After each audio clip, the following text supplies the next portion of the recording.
আগে যারা সিন্ধু নদীর তীরে বাস করত তাদেরকে হিন্দু কি, আমার মনে হয় এখানে যারা আছে সবারই ধর্ম হলো সনাতন ধর্ম। তাহলে ধর্ম কথাটার মানেটা কি, এটা বোঝা খুব জরুরি। বলছে ধর্ম কথাটা কিন্তু ভালো করে যদি শোনা যায় তাহলে বলছে ধর্ম, অর্থাৎ ধর মোড়ে, বলছে ধর মোড়ে, মানে ঈশ্বর বলছে যে ধর মোড়ে মানে আমাকে ধরো। তাই এই ধর্ম কথাটার মানে যদি আমরা বুঝি তাহলে ঠিক এরকম যে আমাকে ধরার যে পথ তাই হলো ধর্ম, অর্থাৎ ঈশ্বরকে ধরার বা ঈশ্বরের কাছে যাওয়ার যে রাস্তা বা পথ সেটাই হলো আমাদের ধর্ম। সেটা যে যেভাবে খুশি ঈশ্বরকে পেতে পারে।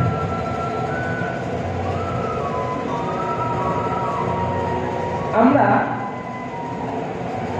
এই ঈশ্বরকে ধরার জন্য যে আমাদের রাস্তাগুলো আছে সেগুলো বিভিন্ন রকম। সেগুলো ঠিক কিরকম রকমের, যদি আমরা যারা সনাতন ধর্ম বলি আমাদের এই রাস্তা অনেক রকম। যেমন আমাদের যোগের অনেকগুলো পাঠ, কেউ ভক্তি যোগের মাধ্যমে ঈশ্বরকে লাভ করে, অর্থাৎ শ্রী চৈতন্য মহাপ্রভু যে যোগের কথা বা যে রাস্তার কথা বলেছে সেটা হলো ভক্তি যোগ মার্গ। অর্থাৎ চৈতন্য চৈতন্যতে যে পথের কথা বলা হচ্ছে সেই পথ ধরে যদি আমরা আগাই সেটা হলো ভক্তি যোগ মার্গ।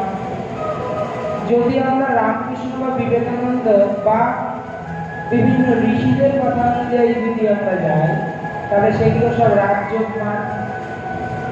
যদি আমরা গীতার পথ ধরে সামনের দিকে আগাই তাহলে সেটা জ্ঞানযোগ মার্গ।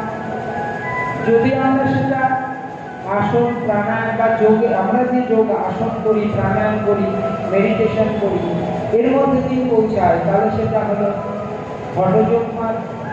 আবার কেউ যদি কর্মের মাধ্যমে ঈশ্বরকে পেয়ে থাকে তাহলে সেটা কর্মযোগ, সেটা বিভিন্নভাবে হতে পারে।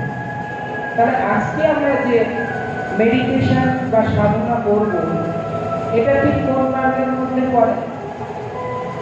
হঠযোগ মার্গ বা হঠযোগের পরে, হঠযোগের মাধ্যমে তুমি একটা জায়গায় পৌঁছতে পারবে, বাট তারপরে রাজযোগকে তোমার অবলম্বন করতে হবে। কারণ রাজযোগের আবার দুটো অংশ আছে, একটা হঠযোগ, একটা কুণ্ডলিনী যোগ, যেটা আমাদের লাস্ট দিনে জানার বিষয়।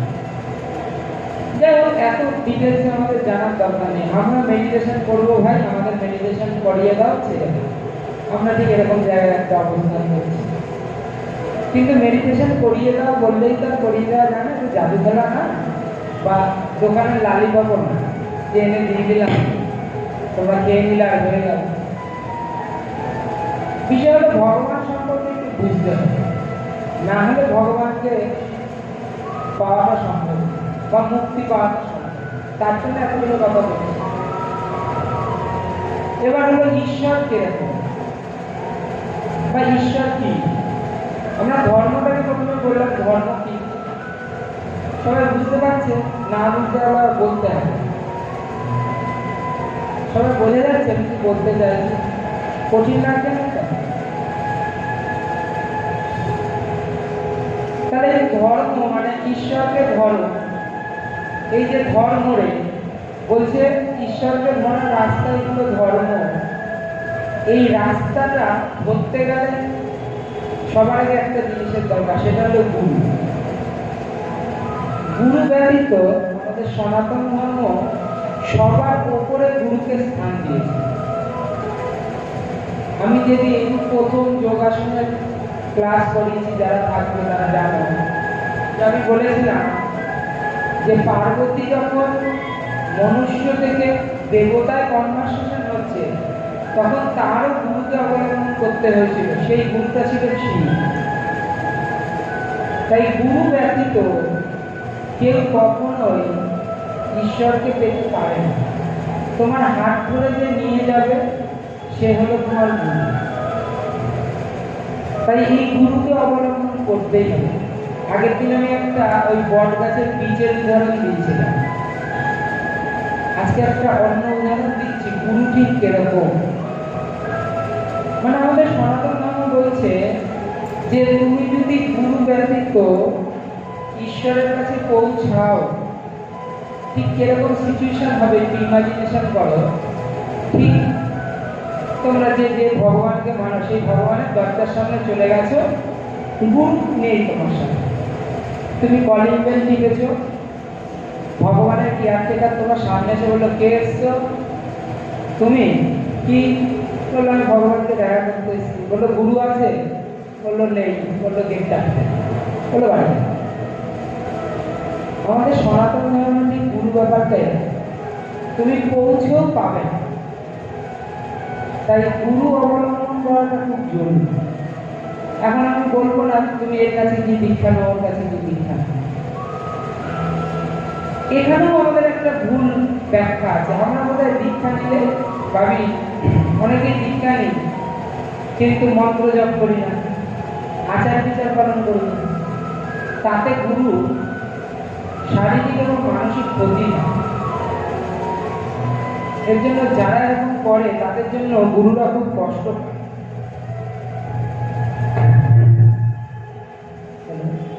তাই গুরুটা ঠিক এরকম, যদি আমরা এই গীতার কথা বলি তাহলে অর্জুনের গুরু কে ছিল? দ্রোণাচার্য।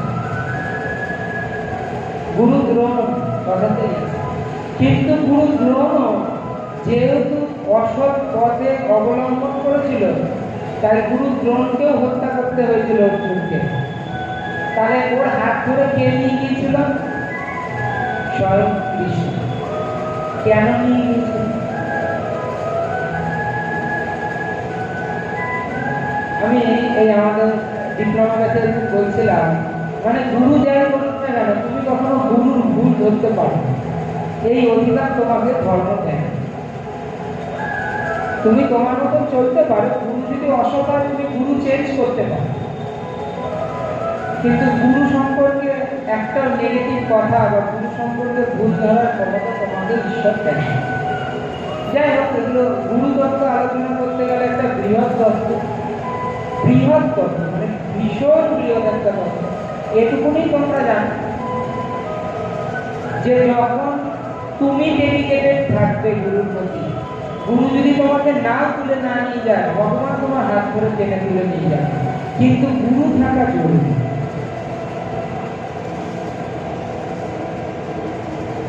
এই গুরু কি করবে? এই ধর্মের কাছে মানে ঈশ্বরের কাছে পৌঁছতে তোমাকে সাহায্য করবে। এবার ঈশ্বর কি তুমি বুঝবে কি করে এটা ঈশ্বর? ধরো আমি বললাম এই সাদা যে ব্যানারটা রয়েছে এটা ঈশ্বর, আমি বললাম তোমরা বিশ্বাস করবে? তাহলে তুমি বুঝবে কি করে ঈশ্বরকে? ঠিক আমাদের এই জায়গায় দাঁড়িয়ে আমরা বহু পিছিয়ে যাচ্ছি। ঈশ্বর হলো, আমি মজা করে একটা গল্প বলি। আমরা সবাই জানি তো যে 33 কোটি দেবতা আছে, এটা সবাই শুনেছি? শুনেছি সবাই 33 কোটি দেবতা। তা আমরা জানি 33 কোটি দেবতা কে কে?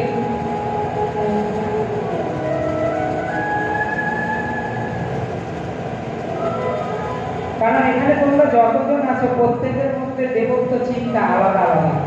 আমার কাছে যেরকম ঈশ্বর তোমার কাছে সেরকম নয়। তাহলে প্রত্যেকটা প্রাণীর কাছে ঈশ্বর কিন্তু তার নিজের মতো আলাদা আলাদা, পৃথক পৃথক, কিন্তু বিন্দুটা ঠিক একটাই। রামকৃষ্ণ বলছে যে ঘাট থেকেই জল তোলো না কেন, পুকুর তো ঠিক একটাই, সেই জল নিয়ে আবার মারামারি করার কি আছে? মানে ধরো আমাদের এখানেও আছে, কেউ বলে রানীর ঘাট শ্রেষ্ঠ, কেন? মহাপ্রভু স্নান করেছেন। কেউ বলবে বড়ার ঘাট শ্রেষ্ঠ। কেন? ওখানে সব থেকে বেশি লোক যাতায়াত করে, বেশি চরণমূল্য আছে। কেউ বলবে শিবাসন্দন ঘাট শ্রেষ্ঠ। কেন? দাদা সে স্নান করেছিল, মহাপ্রভু মাঝে মধ্যে স্নান করতো পারিষদদের নিয়ে শিবাসন্দন ঘাটে, কারণ শিবাসন্দনে সে নৃত্য করতে যেত। আরে ভাই, গঙ্গা তো একটা, তুমি যে ঘাট থেকেই জল তোলো না কেন, গঙ্গার জল অপবিত্র, উন্নত অনুন্নত হয় না। তাই আমাদের ঠিক চিন্তা ভাবনাটা এরকম, আমরা যদি ঈশ্বরকে দেখি, ঈশ্বর প্রত্যেকের কাছে আলাদা আলাদা স্বরূপ, কিন্তু বিন্দুটা একটা। বৃত্ত তুমি যাই তৈরি করো না কেন, বিন্দু তোমার একটা। তাহলে ঈশ্বর কিরকম?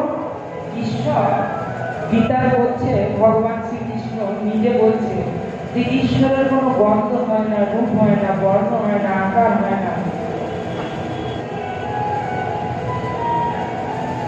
তাহলে এই যে ঈশ্বর, ঈশ্বর রূপহীন, গন্ধহীন, বস্তুহীন, সব কিছু, তাহলে আমি ঈশ্বরকে পাবো কি? আমি যেভাবে ঈশ্বরকে অনুভব করব, ঈশ্বরকে আমি সেভাবেই পাবো।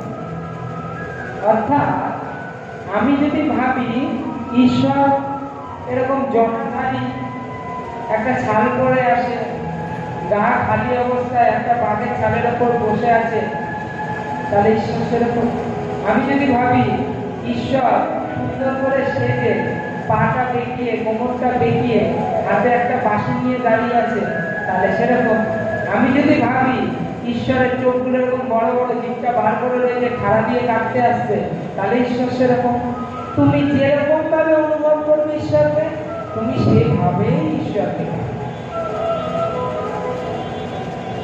ঈশ্বর এভাবেই সৃষ্টি হয়েছে।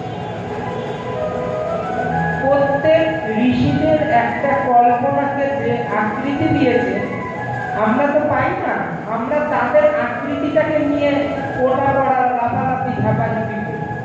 এই যে কালী, এই যে কালী মূর্তি আমরা সবাই পুজো দিই না, কালী মূর্তি সৃষ্টি করেছে কে, এটা আমরা জানি? কে কে জানে না? হাত তোলো দেখি। কে বলছে? কে কে জানে না?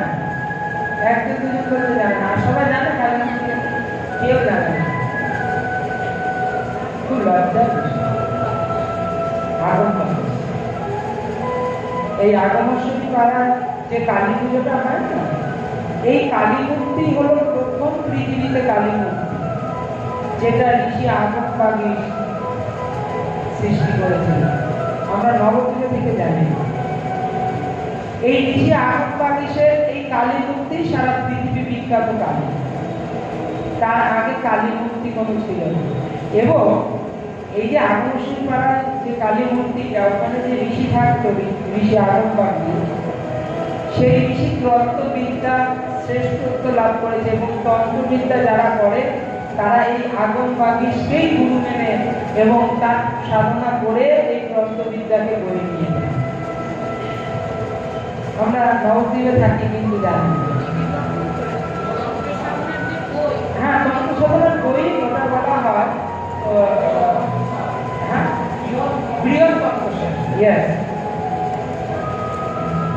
আমার 2020 সালে আমার কিছু কলকাতা থেকে বন্ধু বান্ধব এসেছিল রাত্রিবেলা, মানে আমি ঠিক জানতাম বিষয়টা, অনুভব করি।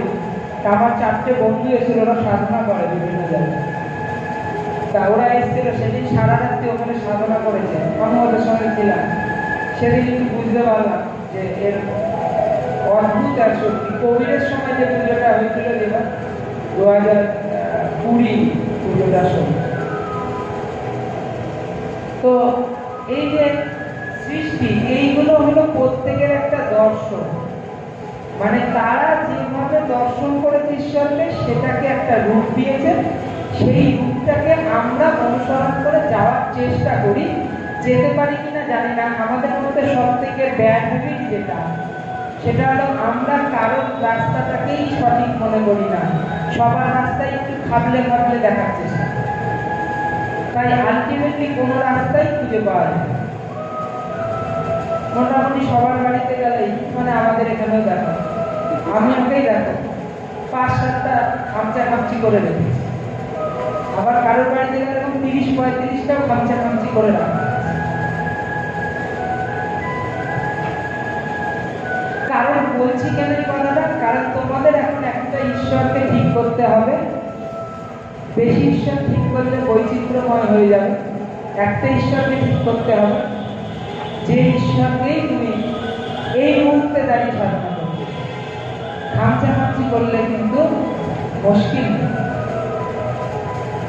ঈশ্বর এক এবং অদ্বিতীয়।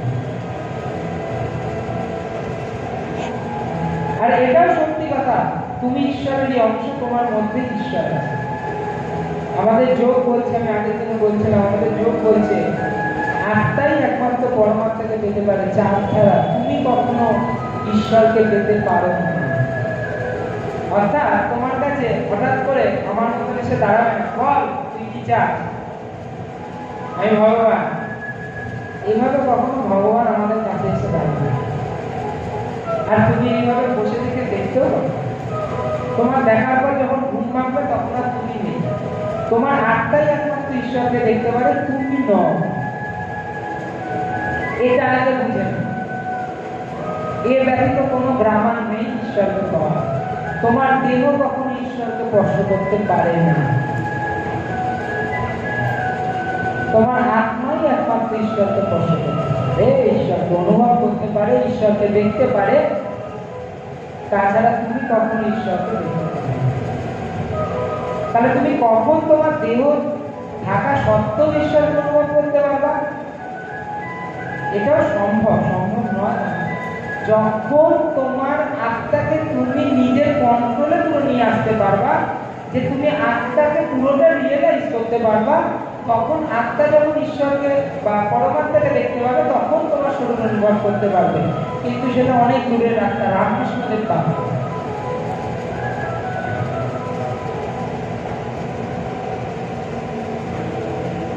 অর্থাৎ আজকে তো মেডিটেশন করে সবাই চলে যাবে, হয়তো একটু ভালো লাগবে, একটু রিল্যাক্সেশন লাগবে, কারণ মনে হবে খুব বোরিং চ্যাপ্টার, ঘুম চলে আসে, নানা রকমের অনুভব। তাদের প্রথম 1 মাসের হোম টাস্কটা আগে বলে দিচ্ছি। তারা প্রতিদিন সকালবেলায় ঘুম থেকে উঠে চোখ বন্ধ করে আগে নিজের প্রতিমূর্তিকে দেখার চেষ্টা করবে। আয়নায় নয়, আয়নায় যেন তো আমাদের মুখ দেখতে নিয়ে পারবে।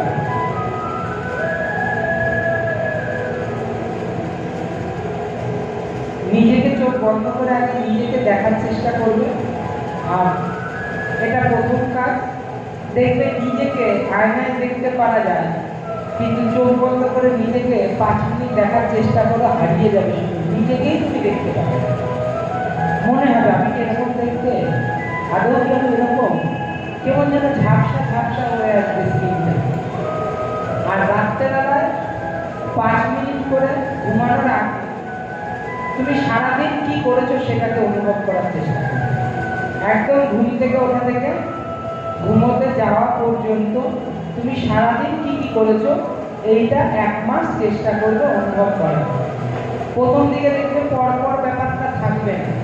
প্রথমে ঘুম থেকে উঠে ব্রাশ করলাম, তারপর থেকে হঠাৎ বিকালে চলে এসে তারপরে মনে পড়লো এই ওইটা তো মনে করলাম।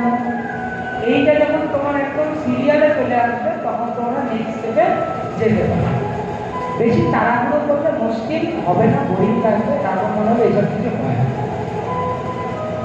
1 মাস পর যদি কারো মনে হয়, তাহলে আবার আমার কাছে আসবে, আমি পরের স্টেপ করবো। ঠিক আছে? আমি গুরু সম্পর্কে একটা উদাহরণ দিতে কেউ দিইনি। গুরু ঠিক এরকম একটা উদাহরণ দিয়ে আমরা মেডিটেশনের পর্বে যাব। গুরু হলো, ধরো তোমার হাতে একটা বন্দুক দেওয়া আর 2টো গুলি দেওয়া, মানে রাইফেল আর 2টো গুলি। আমি এই গুলিটাকে নিয়ে দুভাবে চালনা করতে পারি।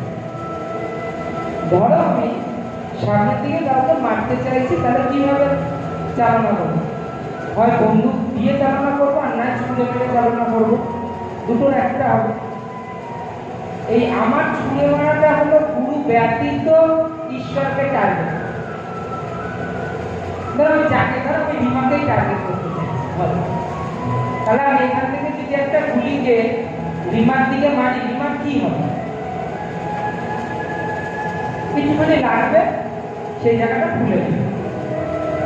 এ ব্যতীত বেশি কিছু হবে বলে আমার মনে হয়। আর যদি বন্দুকের মধ্যে গুলিটা ঢুকিয়ে ওকে মারি, তাহলে কি হবে? ওকে আর খুঁজে পাওয়া যায়। ঠিক সেরকম গুরু হলো ওই বন্দুকের মতো, পাওয়ারটাকে বাড়িয়ে, যেই পাওয়ারটা গুরু ছাড়া তোমার হতে পারে না। আমি মানলাম, কিন্তু উদ্দেশ্য পূরণ হবে না। হয়তো বলেছি তো দরজা একদিন ঠকঠকা করা যাবে, হয়তো টিপ করলে লাগবে ওর গায়ে, কিন্তু ও কিছুই হবে না। আর যদি বন্দুক অর্থাৎ গুরু থাকে, তাহলে ঈশ্বরকে ভেদ করে বেরিয়ে যাবে। তাই আমরা প্রথমে আজকে গুরু বন্ধন দিয়ে শুরু করবো। আমরা প্রথমে চোখ বন্ধ করে ওপেনিং পেয়ার করবো। আজকে পেয়ার করি, কারণ একসঙ্গে কন্টিনিউ পেয়ার করবো। প্রথমে ওপেনিং পেয়ার করবো, দেন নটরাজ বন্দনা করবো, গুরু বন্দনা করবো, ফুলগুলোকে নটরাজ বা গুরুর চরণে দিয়ে তারপরে আমরা আজকে মেডিটেশনে যাবো। তার জন্য ফুলটা দেওয়া হয়েছে। ক্লোজ ইউর আইজ, চোখ কেউ পিট পিট করে খুলবে না, তাহলে কিন্তু আজকে এই বন্ধ ঘরে আটকে রেখে দেবো।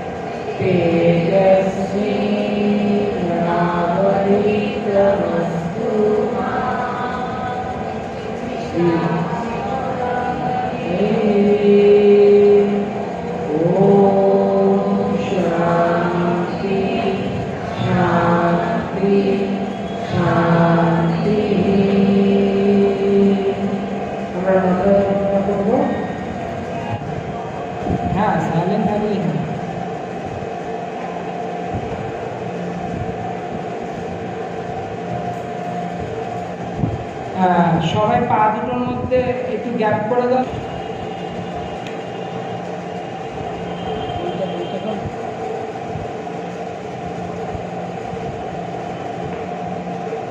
প্রত্যেকের চোখ বন্ধ। আমরা শান্তি মন্ত্র পাঠ করব, আর প্রত্যেকে আমার দিকে কনসেন্ট্রেশন রাখবে। আমি যা যা বলছি সেগুলোকে করার চেষ্টা করব।